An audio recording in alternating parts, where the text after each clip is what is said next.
Dark waves में आपका एक बार फिर स्वागत। आज मैं एक ऐसी दिलचस्प कहानी लेके आया हूँ कि आपको अच्छा भी आएगा और मज़ा भी लगेगा।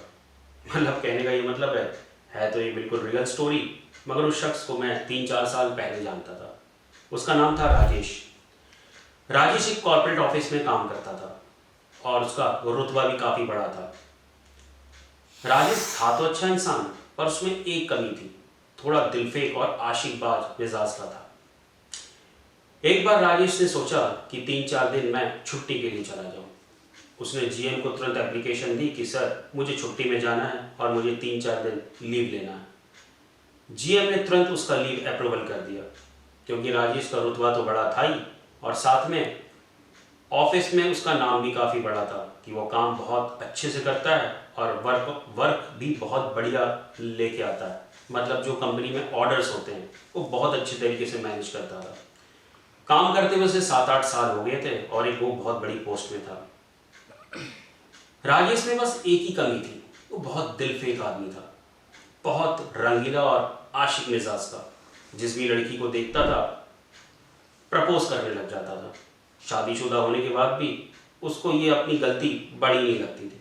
वो सोचता था कि मेरे पास पैसा है और पैसे से हर लड़की मुझे यस बोलेगी और मेरे साथ कहीं भी चल पड़ेगी। राजेश में एक और बात थी, वो अपनी फैमिली में कभी ये नहीं बताता था कि वो किस काम से बाहर जा रहा है और फैमिली को इन्वॉल्व भी नहीं करना चाहता था। हालांकि उसको वाइफ और बच्चे सिर्फ एक बोझ लगते थे, सिर्फ एक टाइम पास कि किसी तरीके से एक जिम्मेवारी निभाना है उसको। खैर, राजेश 3-4 दिन के लिए मनाली निकल पड़ा। राजेश बिल्कुल फुल एनर्जी और बिल्कुल मौज मस्ती में जाता था। और मौज मस्ती में जब वो जाता था तो वो नहीं चाहता था कि उसको कोई फ़ोन भी करे, इसलिए वो अपना फ़ोन ज़्यादातर स्विच ऑफ कर देता था। राजेश मनाली निकल पड़ा 3-4 दिन छुट्टी के लिए। उसने कुछ अपने दोस्तों को भी लाना चाहा, पर वो भी उसे अच्छा नहीं लगा। वो सोचा नहीं, मैं अकेले जाऊंगा और वहाँ बाहर मौज मस्ती करूंगा। राजेश सुबह सुबह निकल गया। वो धीरे धीरे धीरे अपनी गाड़ी चलाता रहा। चलाते चलाते वो थक सा भी गया था, तो उसने थोड़ा बहुत एक लाइन होटल में, जिसको हम ढाबा बोलते हैं, वहां पे आराम कर लिया। अचानक राजेश की नींद लग गई। जब उसने देखा कि शाम के 5-6 बजे, तो राजेश बिल्कुल घबरा गया और बिल्कुल ढाबे से मनाली की ओर निकल पड़ा। राजेश को लेट तो हो ही गया था और तकरीबन रात के 2-2:30 बजे उसको एक लड़की लिफ्ट मांगते हुए मिली। राजेश ने सोचा, ये कैसी बात है, सुनसान रास्ते में अंधेरी रात में एक लड़की लिफ्ट मांग रही है, और वो भी देखने में बड़ी खूबसूरत, बहुत स्मार्ट लड़की। हालांकि राजेश अंदर ही अंदर कुछ अपनी तरंगे महसूस कर रहा था, जैसा वो आदमी था। पहले उसने सोचा कि मैं गाड़ी रोकूं कि नहीं रोकूं, मगर राजेश ने गाड़ी रोक दी, क्योंकि वो जिस तरीके का इंसान था उस तरीके का मौका ढूंढता था। गाड़ी रोकते ही लड़की ने पूछा कि सर मुझे मनाली तक जाना है। राजेश खुश हो गया, बोला मनाली तो मुझको भी जाना है, पर आपको कहाँ जाना है? बोली सर आप मुझे मनाली सिटी सेंटर में छोड़ दीजिएगा, जिसको हम मॉल रोड कहते हैं। अक्सर मॉल रोड में आप जानते हैं काफ़ी होटलें हैं और काफ़ी चहल पहल रहती है। अगर आप रात के 12-1 बजे भी जाएंगे तो मनाली में आपको चहल पहल मिलेगी।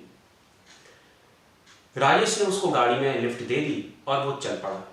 चलते चलते तकरीबन रात के 2-2:30 बज गए थे। हिली एरियाज में गाड़ी, आपको पता है, स्लो चलाने में या तेज चलाने में कोई फर्क नहीं पड़ता है, क्योंकि 1 किलोमीटर की दूरी भी काफ़ी लंबी मानी जाती है। रात के 2-2:30 बजे जब टाइम हो गया तो राजेश ने उस लड़की को बोला कि आप कैसी हैं, क्या करती हैं, और वगैरह वगैरह। उसने उसको ड्रिंक भी ऑफर की, पर लड़की ने साफ मना कर दिया। बाद में राजेश को कुछ बुरा लगा कि ये मेरे ड्रिंक को मना कर रही है। राजेश ने हंसी मजाक करते करते उस लड़की का थोड़ा बहुत हाथ पकड़ना चाहा। जब हाथ पकड़ा तो लड़की को अचानक गुस्सा आ गया।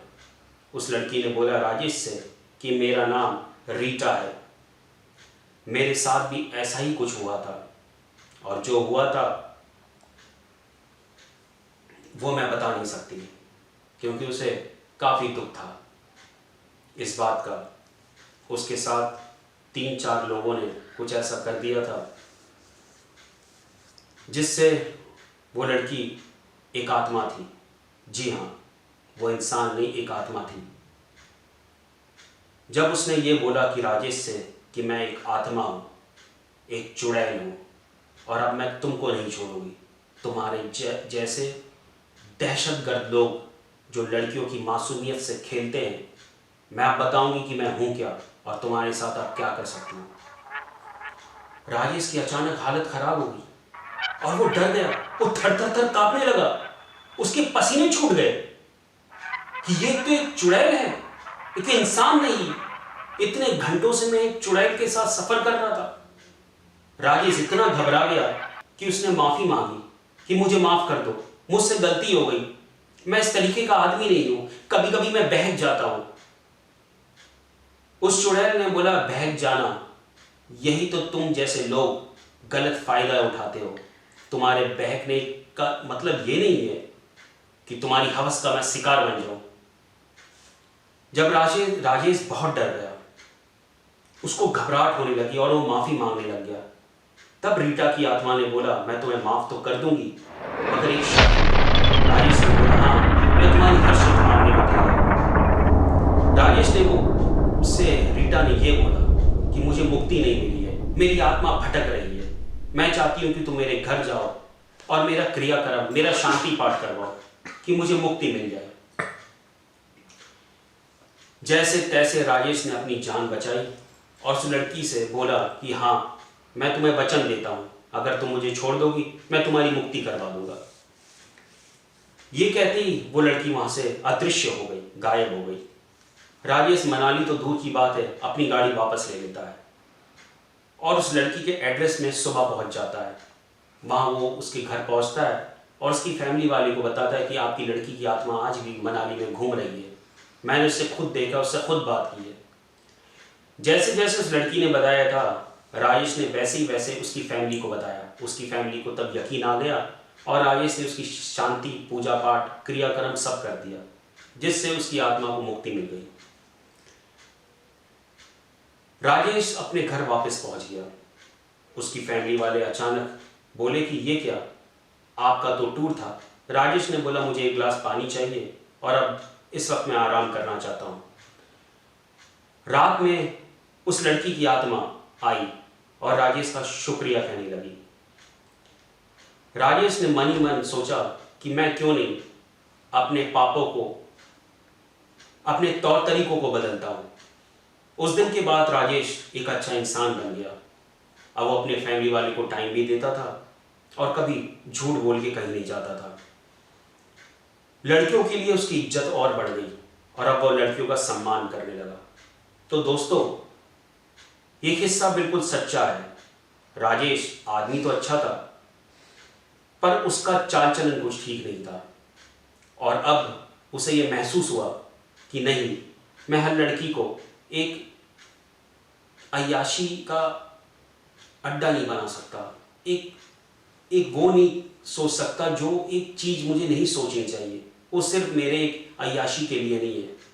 और राजेश धीरे धीरे बदल गया। अब राजेश इतना बदल गया कि वो गायों को रोटी और पशुओं को प्रेम करने लगा। ऑफिस वाले ये सब चीज़ें देख के बहुत हैरान रह गए कि अचानक राजेश सर इतने बदल कैसे गए। तो दोस्तों, आपने ये कहानी अगर आपको अच्छी लगी है तो चैनल को लाइक और सब्सक्राइब करें और मैं ये चाहता हूँ कि आप हर लड़कियों का सम्मान करें। आपने देखा कि कैसे एक आत्मा उसको मारना चाहती थी, पर मुक्ति के लिए उसको छोड़ दिया और वो आत्मा को मुक्ति मिल गई। डार्क वेव्स में इस स्टोरी को सुनने के लिए, देखने के लिए बहुत बहुत धन्यवाद। अपना बहुत बहुत ख्याल रखें। Thank you.